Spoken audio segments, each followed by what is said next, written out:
Hello and welcome to Snide's Return, a tabletop roleplay podcast.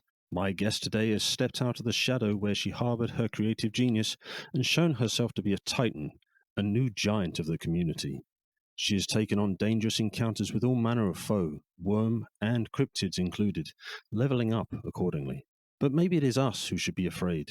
With hideous leftovers and weird artifacts being found across the 10 towns, is it the Ice Queer who stalks the frozen north, leaving victims once bitten, asking for morgue? With an industrious work output, I ask if it is blood or diesel that flows through her veins. It is an absolute pleasure to welcome TTRPG content creator, game designer, editor, and undisputed queen of skulls, Cassandra McDonald. Cassandra, welcome to the show. Good evening, Adam. That was the most dramatic introduction I've ever had. Much appreciated. Well, thank you. So a lot of things there I've alluded to in the introduction. We'll get to later in the interview. But Cassandra, how did you get into tabletop role playing games, please?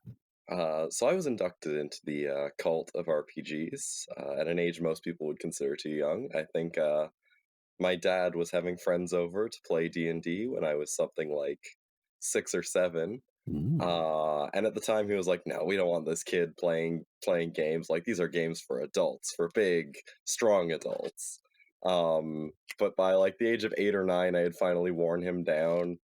And he let me make my first character. He let me make a human fighter because he figured that would be easy enough for me to play. And I got pasted by a troll immediately. And I fell in love with the game and never looked back. I took my first character death early, and I feel like that's really defined my style ever since. So you feel like you've been trolled by D&D there? Yeah, haven't sorry. So moving on from such an early experience and potentially one that would have maybe been traumatic for someone else, but you appear to have taken it in your stride. Where did that lead? Where did the path then sort of take you from that early exposure and experience with Dungeons and Dragons and tabletop role playing games? I like to think I was always a bit of I was kind of a bit of a tinkerer as a child. I love to take things apart and put them back together in weird ways. And I feel like that was sort of what pulled me to RPGs in general. Because it wasn't long after I started playing that I wanted to run games. And when I ran games, I didn't just want to pull the monsters out of the monster manual and put them on the board. I wanted to take them and make them my own. So I think I was maybe 14 or 15 when I started really just dismantling the game systems and reassembling them for myself. And I basically just never stopped. Honestly, even to this day, most of what I do is just, hey, wouldn't it be cool if? Followed by 6 months of struggling with that idea. So when did the tinkering in your teens then turn into sort of I was going to say profitable output, but that's another discussion for another time. When did it turn into an income stream and something you sort of really delved into and started producing content professionally, or published material, should we say? Right, so that I actually have my old Dungeon of the Mad Mage group to thank for that. I'd run Dungeon of the Mad Mage for them, and they wanted to play a pirate crew, and I wanted to run Dungeon of the Mad Mage, and I had to make these two ideas sort of work together. And I was like, oh well, there's this pirate port down in Undermountain called Skullport. I'll just make that their plot hook. But if you've seen the chapter on Skullport in Dungeon of the Mad Mage, it's short, it's fairly lean, and there wasn't a lot of story there.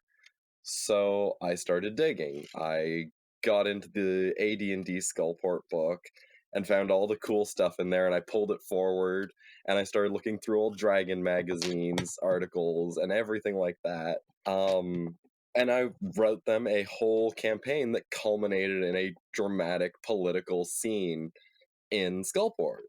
And by the time I had finished that, I had no less than 50 pages of notes down on Skullport. And I looked back at it and I was like, I had this huge heavy dossier that I had printed out and put in a binder for use at my table. And I was like, this is basically a book already.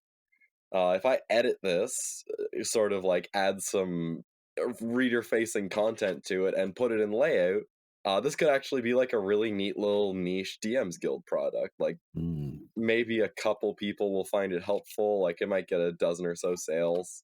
And then 500 hours of work later, Wow. I 500 hours of work later, I have this book in my hands, and I throw it on the DM's Guild sometime in early April of 2020 because I was locked at home. I had all this free time. I throw it on the DM's Guild. I watch the sales go up, and I'm like, oh, people are interested in this. I go to bed with that thought, and I wake up, and it's a copper seller, and I'm like, oh, I could do this. I could keep doing this. Like Mm. people want to hear this. Um, and that unfounded confidence has carried me ever since. Well, there you go. And just for clarification for people that are like, oh, Skullport, you mentioned the 5th edition refers to it in Dungeon of the Mad Mage. It's a great little setting that I think without your book, Skullport, Shadows of Waterdeep, is very underutilized in the book, to be fair. Yeah. To me, it's a bit like Sharn. It's a whole environment just tucked away, ready to be used for so many different I love urban stories and urban storytelling with respect to games and things, and Mhm. your book is such a good reference. So you started that with effectively this 50 pages of notes, but you've gone on to do so much more. Have your notes been as extensive, or how has each project sort of changed your creative process and how you've gone through with different things? I think after Skullport, I realized I had to, if I wanted to really do this, develop a creative process. Because much of the work on Skullport was just, I have 2 hours before bed, I'm going to write a bit on Skullport, or I Mm. have an evening to myself, I'm going to add to Skullport or work on the layout. And then by the end, when I was in like the final stretch, I was doing like 16-hour work days because I was so excited to get it done. But if you've worked in any creative field, you know you can't count on that kind of enthusiasm Mm. to always come when you need it. So I started getting into more projects with other people. Like I started getting on board for more group DM's Guild projects. Um, Isaac May was one of the first people to pull me on for his Weird Stuff series, which was a series of magic item books. Mm. And that sort of formed, he sort of mentored me and did a lot to teach me like how to stay in this industry without losing your mind. Like plan out your work day, even if all you're doing is 2 hours, like plan that into your day. Mm.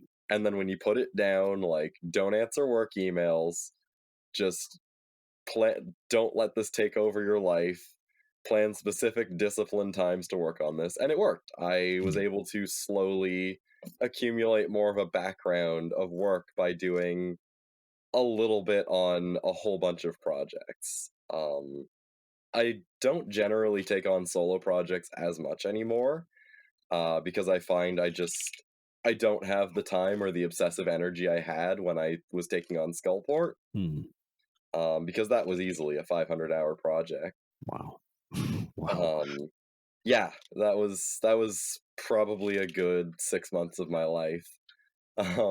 So yeah, you can't do that kind of thing forever. As much as it worked out for me that one time, Mm. you can't make that a stable way to produce anything. And so, having sort of produced that and been picked up for other projects, you've worked across um, a whole gamut, an array of sort of different settings and genres. Effectively, I alluded to Once Bitten and more the rhyme blessed vampire. So there's some Yeah. horror there. There's Worms of the Realms, uh, Mhm. which is so. What is it like to sort of spread your creativity into different areas, and sort of what was it like working on those projects?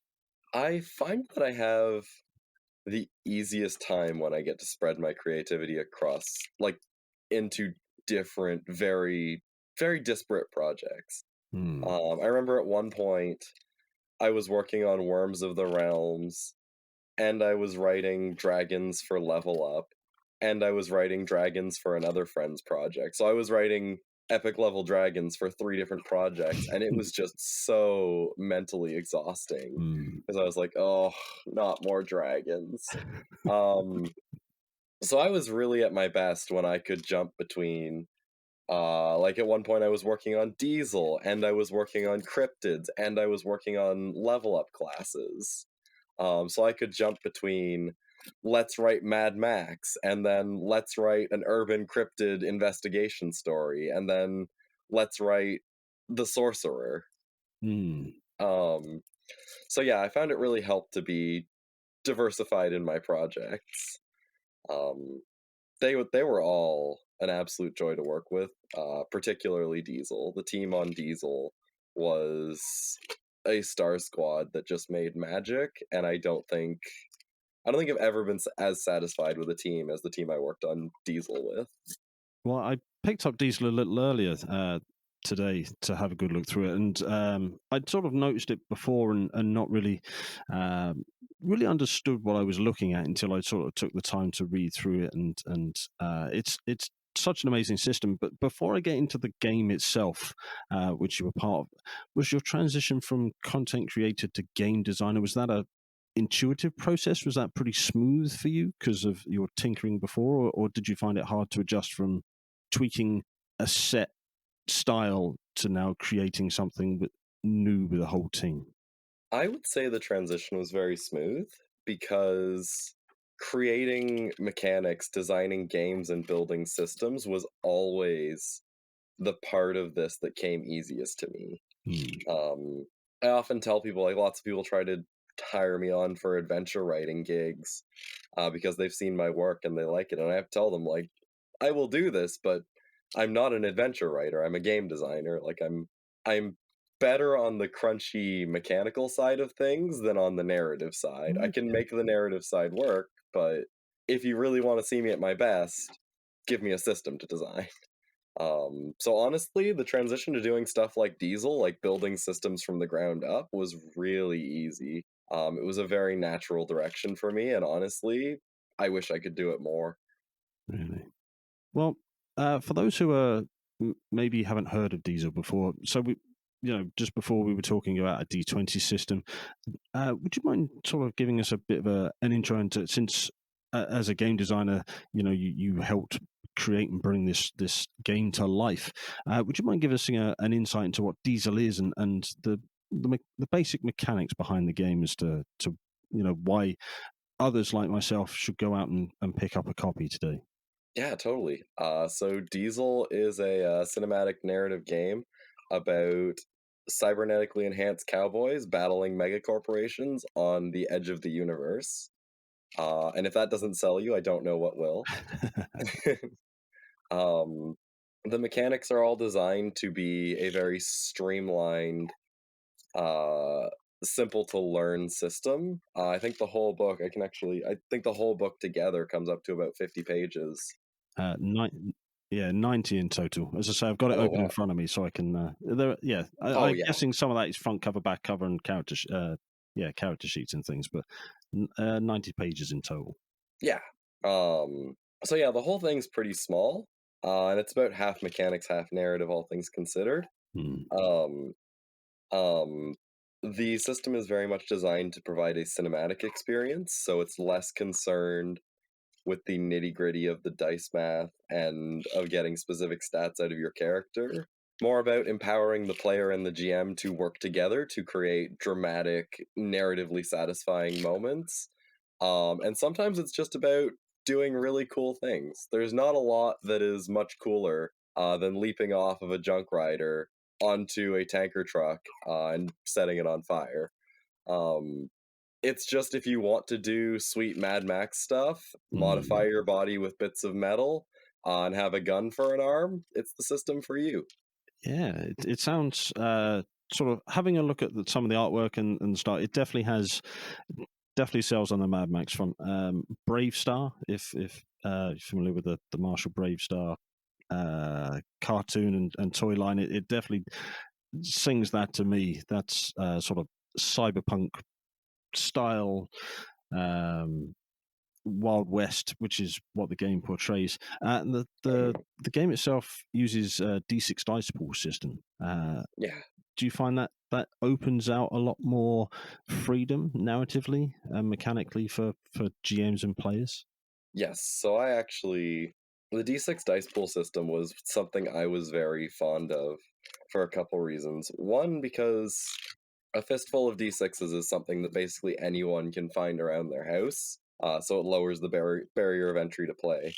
I'm very fond of D6 dice pool because it's anyone can look around their house. Anyone who's into RPGs can probably look around their house and find a mitt full of D6s, which lowers the barrier to entry for getting into the game. Mm, But beyond that, it allowed us to do a lot of really creative stuff with the system. Most notably, we were able to do the malfunction dice system, mm, which was kind of my pet project. I wanted the diesels being like the player characters who are modified with these clunky metallic parts. I wanted the diesels to feel heroic and like cool, but I also wanted their machine parts to feel a little junky and mm. unreliable at times. Um, so when your machine parts get damaged or you take a crash or you get a bad hit, you suffer malfunction dice. And they replace some of the dice in your pool, and when you throw ones on these dice, not only is that roll considered not only is that one not a success, um, on top of that, something goes wrong with your mechanical parts. Mm. Um, and I've had all kinds of stuff. I've had players like their prosthetics locking up and not working. One player had his arm catch fire. Oh dear. We've had all kinds of interesting situations come out of the malfunction dice system, and that's just something you can't really get outside of a dice pool system. Mm, And it was the one of the things I really wanted to hit just right because I feel like the malfunction pool hitting a malfunction doesn't necessarily mean that your roll failed because the other dice in your pool can still succeed, mm. but it means that no matter what happens, some bad thing is coming your way. And that makes for a lot of really interesting drama. There's a lot of Yeah. success at a cost in Diesel, and I loved that about it. Yeah, no, I totally agree. Sort of having a look through, I've got the character sheet up and the sort of the base stats. It's very well, very clearly laid out character sheet, which I love. I love single page or very inch character sheets. It's a thing that I just love. I like to be able to look at the sheet and understand what I'm looking at. But one thing I do like, really like, and it's in the book and it's on the character sheet, is for the drive stats, you have your guard, then you have your metal, and then you have your meat. And how you can sort of break down. First, you have to break through the guard, and then you can choose how the damage is dealt to your meat or your metal. I think that's such a brilliant sort of spin on any kind of health pool system, as it were. Um, so, what's it like? What was it like, sort of coming up with that side of the game? Certain systems are known to have characters where you just sort of fall over and stand back up again and sort of repeat ad infinitum kind of thing. Whereas this Mhm. allows a bit more nuanced play, should we say? Yeah. So before on that note, I'd just like to put it out there. Um, we actually agonized for quite some time over what to call the metal and meat stats. We came up with metal and meat immediately as working names for your organic health and your like cybernetic health. Hmm. We started calling them metal and meat as like a work in progress sort of thing. That we were like, we'll come up with new names for these later. And we found it so funny and so blasé to just call them metal and meat that it just made it into the final book. So that was kind of something that we just stuck by. But it was always our goal for characters in Diesel to be dramatic, heroic, but fallible. So we never wanted anyone to feel invincible. We Hmm. always wanted you to feel like once your guard stat was down, you were very much vulnerable. We didn't want people like with a couple night mods, you can rush like lines of armed gunmen, but there's gonna be consequences. Hmm. Um, and taking damage on either your metal or meat, neither one of them is easy to fix. Um, because meat will repair slowly with proper night's rest. If your metal stat gets damaged, you're taking malfunctions, and you're gonna need to get to a garage to fix that. Um, so the guard stat really encourages a bit of like cinematic, dramatic play because it's very much a buffer between you and danger. But the metal and meat stats remind you that we are mortal. And I liked that balance in the design because we really didn't want players to feel like they could do whatever they want. You mentioned the problem of some systems just letting you get knocked down and get back up over and over. And that's something I really wanted to avoid because that is my peeve in a lot of systems. So hopefully, like I was taken in and inspired to pick this up. Before we do the where we can find Diesel, where can we find you, Cassandra, and everything you're associated with, please? So I can be found on Twitter. I am at the Ice Queer, all one word. That is the primary place you will see my work. You can get to my portfolio and a whole bunch of samples from there. Well, you also have stuff on the DMs Guild and Drive Through RPG, as we've mentioned. Diesel being one of them. I will put a link to Diesel down in the description below, but it is available through links through your website, so there'll be a link to that as well. Yep. I think currently we are actually selling Diesel through Metal Weave Games. Yes, you are. Yes. So they have the paperback and I think the hardcover copies. I'm a big fan of the paperbacks though, because a small book is really nice to just flip through in paperback. I will make a note to check that out. I knew it was Metal Weave. I will go and check out that website after this interview. Metal Weave Games, who do other great games as well, but that's a different conversation for another time. So not only do you have stuff or work for stuff released through Metal Weave and Drive Through Diesel, stuff on the Dungeon Masters Guild, you've worked for MCDM as part of their sort of Kickstarter package, the Flea Mortal set. What's it been like contributing to such a well-known production house such as MCDM? It has been so. I need to preface this with I have been a big fan of MCDM since the early days of running the game. Like I was a big fan of his channel. So it has been difficult because sometimes I am in a meeting to discuss like next steps or to theory craft or to plan out like the Giants, for example. We had a whole meeting to discuss what we wanted to do with the Giants. And every now and then, Matt Colville is like, well, Cassandra, what do you want to do? And I have to have that internal moment of like, what do you mean? What do I think? I learned like a huge amount of my like DMing and game design philosophy from you. At this point, I don't know what I think. So that's been an interesting experience, but the team has been fantastic. Definitely one of the best experiences I've had working with any company. They are so great for contractors and freelancers. They give me a ton of creative freedom, which I've really appreciated, and they let me get unreasonably deadly with the monsters, which is something I have a hard time finding these days. Because I like to make monsters very scary, and that's not everyone's cup of tea, but it is my cup of tea. I like the really deadly, terrifying foes, and MCDM is all for that. Amazing. And with respect to the Giants, then you mentioned that was one of the monsters you worked on for this Flea Mortals packet. Yeah, that's what they call it. What is it about the Giants that you spun on? What is the standard D&D giant, for example? How are your giants deadlier for someone that maybe hasn't gone across to MCDM's website and looked into sort of backing or collecting the Flea Mortals packet? So one of the things I really wanted to get right with the Giants was that I wanted to emphasize that they are so much more than a big bag of hit points that hits you with a club. I wanted to get across the distinct styles of the different giants. Taking the Frost Giants, for example, one of the things I really liked was the idea that they are this very like elemental force. They are an oncoming storm that must be weathered or avoided. Mm.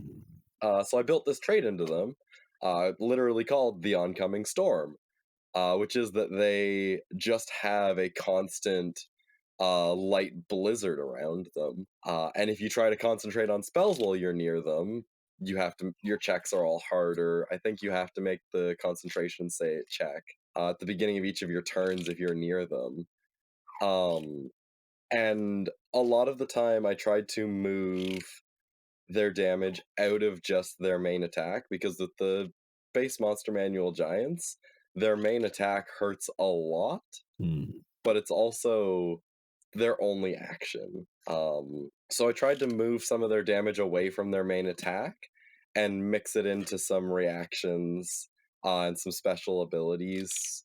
The Wind Sprinter, for example, one of the Frost Giants, can essentially sprint in a straight line, trample everyone along the way, and stick them all with an axe attack as he goes by, Oof. which terrifies people. It is horrible. Mm. In practice, the damage output isn't that much more severe than the base monster manual giant. Like it is a little worse. Like it is a little more dangerous. Um but the visual of this 18-foot tall frost giant sprinting through your lines, toppling everyone they pass through, and swinging their axe as they go by is just so terrifying that I think it catches people by surprise. Um, I think that's just it. Is I wanted them to have things that they could do that was more than just they swing their axe and do 38 damage. Mm. So, I mean, that does sound terrifying. Reminds me of one of the fire giants in the, I think it's in the monster manual, that has the sort of the dual shields that uses them like a plow kind of thing. Mhm. Are giants your favorite? Do you have a favorite monster, or do you just like tweaking and changing the ones that sort of catch your imagination at the time? You obviously done a lot of work with dragons. I don't know if you knew the scale of the projects you were taking on with that. Boom, boom. Thank you very much. Uh, but do you have a favorite monster type that you would always like to go back to and use in maybe home games? um, Truth be told, well, I did do the Giants for MCDM and I'm still working on more content related to the Giants for MCDM. I have also written a lot of dragons, and I do love dragons. I think they're so much fun when you really lean into building them in an interesting way. But the place I always end up is back at Undead. Oh. Um, I have written, as you mentioned, there was Once Bitten, which was my whole homage to vampires because I really love vampires and I feel like they were so I always found myself sold short by the monster manual vampire and I was like, I want to give people something different. Hmm. Um and following that I've also worked on Vecna's Library of Liches. I think undead just stick out to me because they are so they're just a very like quintessential D&D monster. Um they're almost always like a natural foe of divine characters, which Hmm. gives this feeling of a sort of cosmic clash whenever they brought out. Like you can't put Vecna the Lich on the board without feeling like you're fighting a cosmic force. Mhm. I feel like undead fill the space of being this elemental, unstoppable power in the world while still having a face to them. Yeah, yeah, I do like one of the ones you worked on was Morg, the Rime blessed vampire, stalking sort of Icewind Dale and the 10 towns. It's mentioned that it can be used in the Rime of the Frost Maiden, but can be used in any sort of Arctic set or cold weather setting. But I just love that Mhm. um, spin that there is somewhere hidden amongst the snow. This powerful vampire that can find and track down adventurers. It certainly adds a different element to the potential horror in games if people want to add that sort of element to their D&D games. Yeah, Morg was largely the brainchild of Brian Holmes. Um, I'm I edited for that project, but I didn't directly write him. But oh boy, Brian just absolutely hit it out of the park on the horror with that one. Um, there's something just innately terrifying about taking a vampire and making it, 16 feet tall. Like, what does that do to the surrounding environment? Mm. What does that do as a boss monster? So I really loved that project. And you also, so going from sort of 16-foot vampires to sort of 10, 12-foot moth people and other cryptids, what was it like sort of bringing those sort of, they're not even mythological in that sense, the crypt, what was it like bringing cryptids into a 5e setting? Honestly, it was probably one of the more challenging projects because I feel like 5e is difficult to port into things that aren't solved by hitting them with a sword. Hmm. And cryptozoological investigation was something I was actually quite skeptical of making in 5e. I actually talked with the project manager, Alexis. I was like, "Hey, are we sure we want to do this in 5e? Like, is this something you want to do?" And she was like, "Yeah." Like, she stood her ground on it. She was like, "Yes, I think we can make this work on 5e." And her monster design absolutely carried the day on that because she is an absolute talent when it comes to monster design. Um, and as a result, she really did a lot to bring the cryptids to life Hmm. in a very compelling way without losing their modern feel. Like the result didn't feel like Dungeons and Dragons in another setting. It felt like cryptozoological investigation with 5e, like Yeah. without having to learn a new rule set. Hmm. Um, it was definitely one of the more difficult projects I've worked on, simply because, yeah, it was a difficult transition because you're trying to take a system that's not really designed for problems that can't be killed, Yeah. and use it to do this very urban investigation style. Hmm. But I was rather happy with how we ended up. Yeah, that's fair enough. Again, available on the DMs Guild and through your website, and links will be in the description below. I won't do the doobly doo thing. That's a Matt Colville reference. So you've worked with 5e, and we'll just use that as a general term, and D6 Dice Pool systems. Are there any game systems that you haven't played yet that you would love to sort of give a try to, and maybe sort of design for or create content for that you haven't done so already? Oh man, you don't even have to ask me. All I have to do is look at my shelf, and I can tell you games that I would love to play. Pathfinder 2e Hmm. sits high on that list. I've had the books for it for probably a good 2 years now, and I just haven't been able to get a group together to sit for it. Um, I've loved Pathfinder. Like I picked up the original Pathfinder when it first came out, Hmm. and played it for years. Um, so Pathfinder 2e is on my list and has been since it launched, but it's a hard sell for a lot of people because it is a much crunchier system when compared to 5e. Hmm. I would love to start writing for Pathfinder, honestly. I just want to have some experience with running it first. I can't imagine trying to build for a system you've never run. Hmm. Um, also on my list, Vampire. I I was actually really excited when the Storyteller's Vault opened up Vampire 5th Edition for fan creations Hmm. because I would love to start writing for Vampire. It's one of those things that it's been difficult to justify because the Storyteller's Vault is very niche. And I'm like, can I really justify like setting aside a whole bunch of time and budget for a personal project that is probably not going to sell well, and might just end up being a big money pit? But I love World of Darkness, I love Vampire, and I love the newest edition. Hmm. So that is definitely on my list of things I want to write for.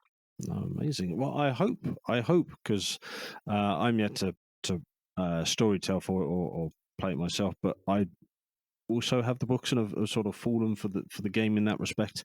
So Mhm. I'd love to see your content. Should you get round to making it, it would certainly be something I'd look to pick up myself. Yeah, it's a very charming system in a terrific way. Yeah, yes, definitely. So you mentioned there sort of dedicating time to creation. You mentioned 500 hours spent sort of creating Shadows of Waterdeep, the Skullport book, and other demands on your time. Do you get much downtime? I know you mentioned about scheduling time, but do you get much downtime away from the hobby? Do you do things, or is the hobby both your work and your distraction? Ooh, that's a difficult one. Yeah, I did.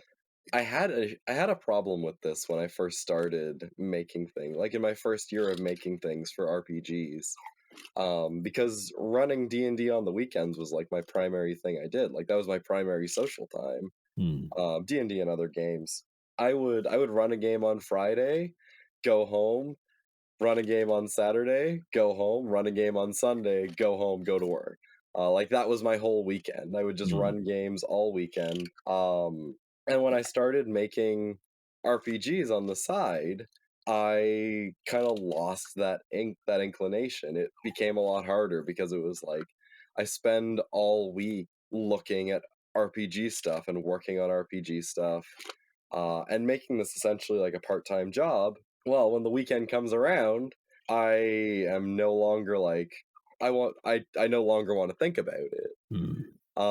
So it actually did a lot of my like long ongoing games sort of took a hiatus in my first year of building RPG stuff because it was difficult to split my creative energy between making RPG content professionally and telling stories for my friends. Yeah. It's still something I very much struggle with, but I'm getting a lot better at finding that balance. I've leaned into a lot of other hobbies. Like I've picked up LARPing as a way to sort of try and find different forms of role playing just to keep that inspiration fresh. Hmm. Because it's hard to write in a medium if you're not also taking in that medium on the regular.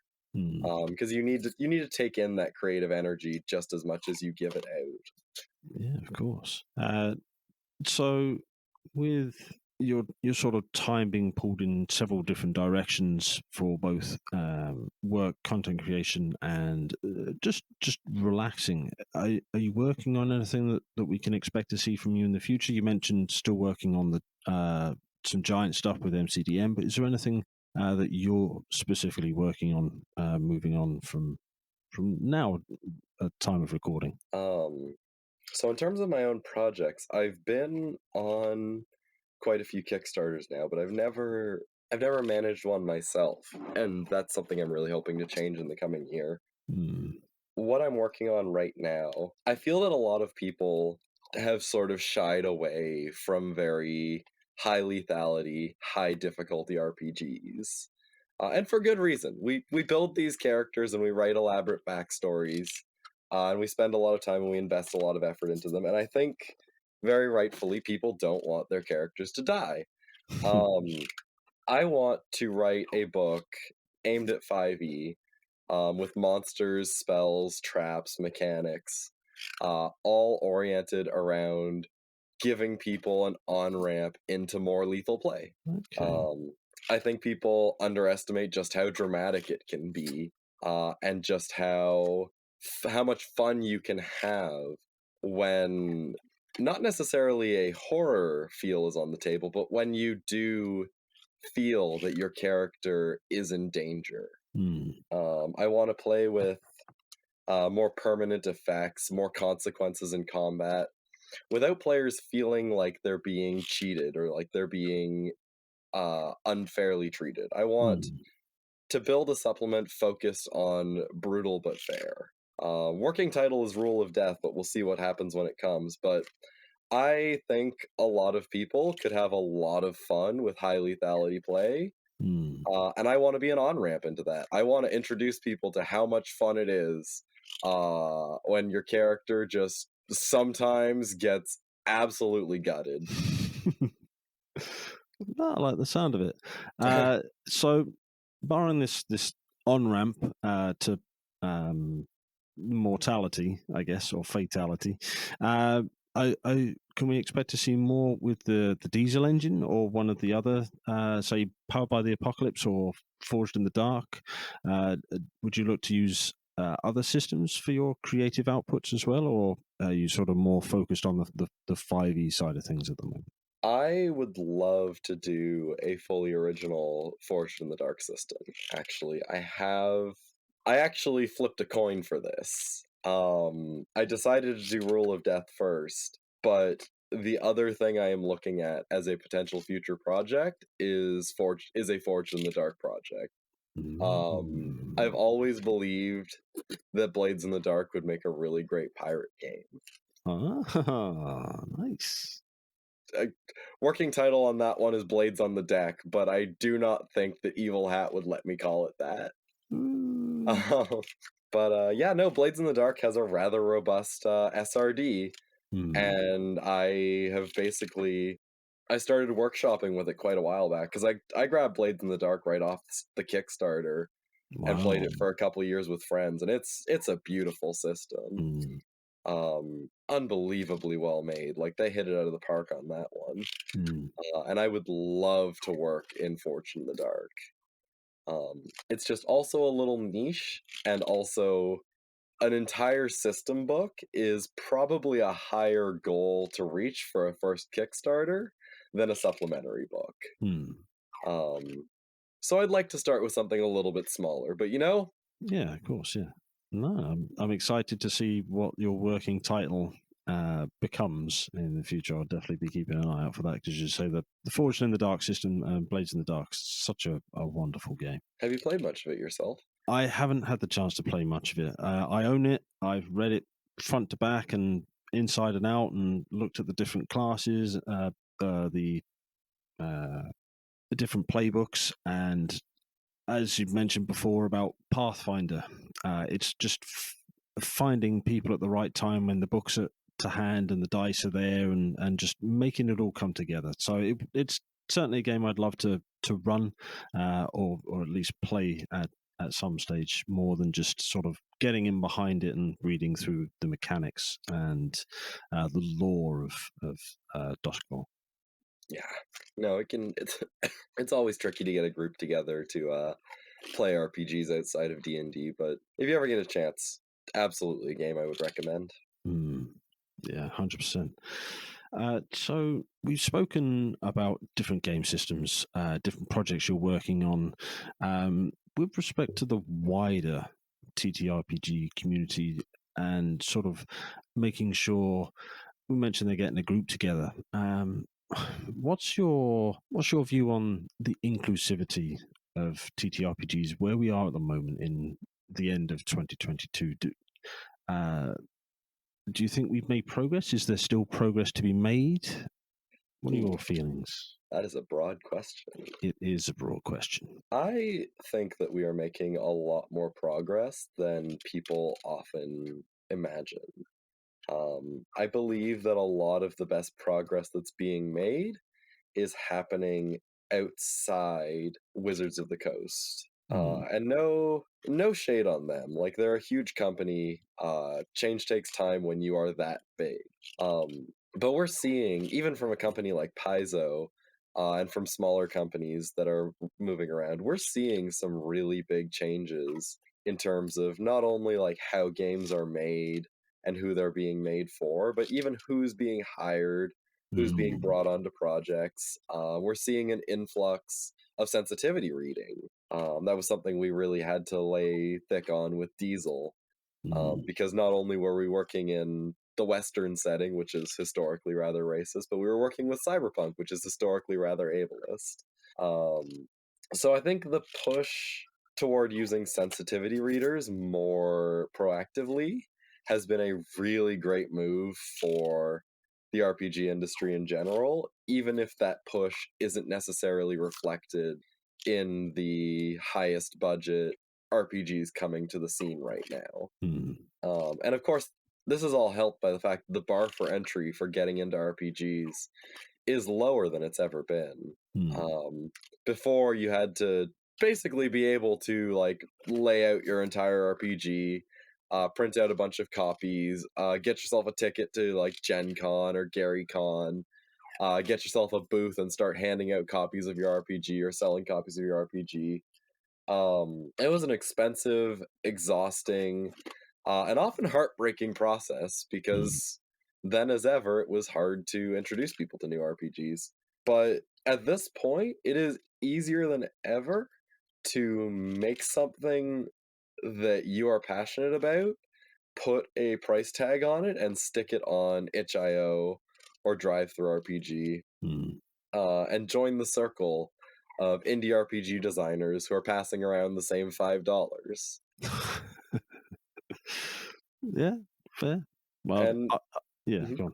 I know that may sound bleak. I'm not trying to discourage anyone with that comment. Um, it genuinely is like really, it's really endearing to be a part of this community. It's really lovely to see how Mm, welcoming people can be in this community. Um, however, like people should be warned. It could be a while before you make money off of doing this. So, mm. you know, get into it because you love it. Yeah, that's fair. I will keep supporting different games and indie creators where I can, but everybody's budget only goes so far, I suppose. Mhm.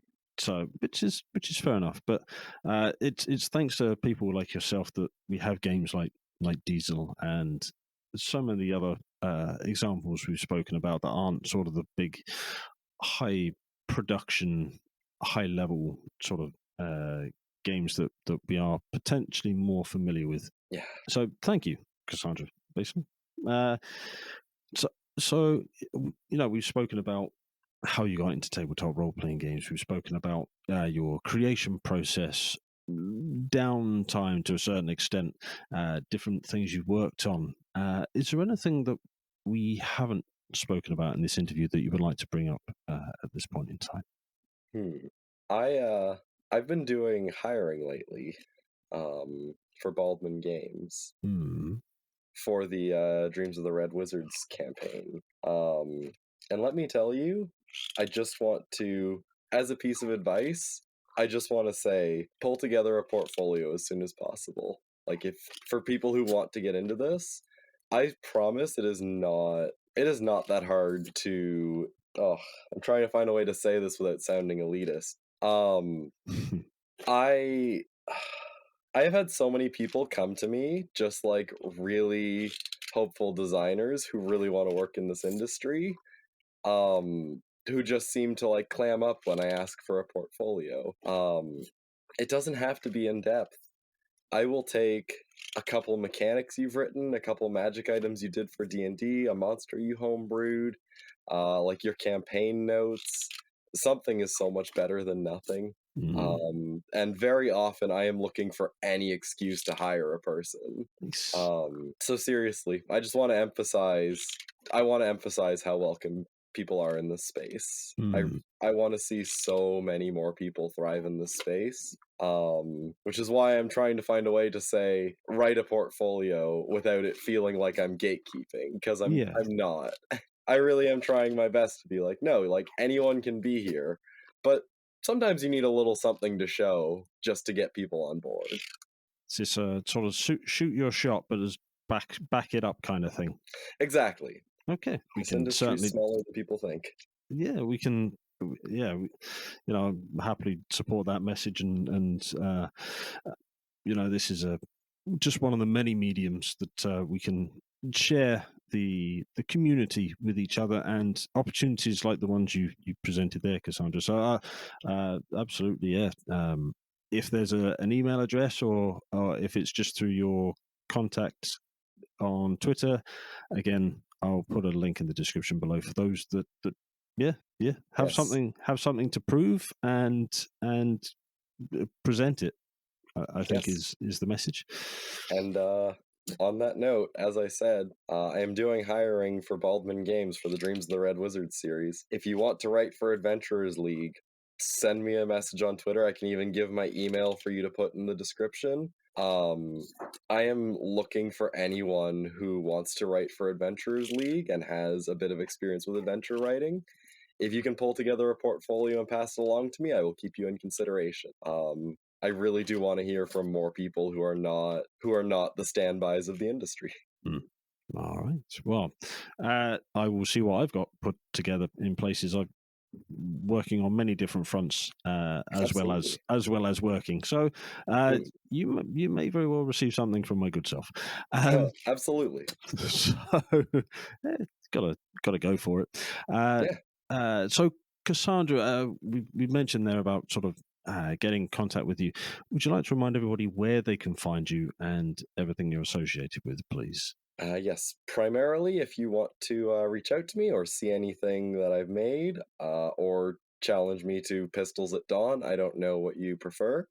You can find me on Twitter at the Ice Queer, all one word. All my work can be found through DM's Guild Drive-Thru RPG and a wide variety of other places. But ideally, you want to reach it through my Twitter, because from there you can find all of this. All right. Well, I will make sure the links are in the description below, including Twitter, website, and various other places we mentioned during the course of this interview. Cassandra, it's been a real pleasure to get some of your time and have the ability to find out more about yourself, your work, and all the sort of the projects and things that you've been working on. I'd love to get you back on the show in the future if you'd be willing to join me. Absolutely. Thank you for having me on. It was a great time. No, thank I'm you. glad to have come on. Yeah, no, thank you so much. I really appreciate it. Thank you for listening. If you'd like to learn more about the show, then go to www.snydersreturn.squarespace.com. Alternatively, you can find us over on Twitter @ReturnSnyder. We have a Linktree link in the description of this episode. And if you want to support us, come and join us over on Patreon. And we also have a Discord server. Please leave us a review, because we'd love to learn how to improve the channel and provide better content out for those who are listening. Until we speak again, thank you.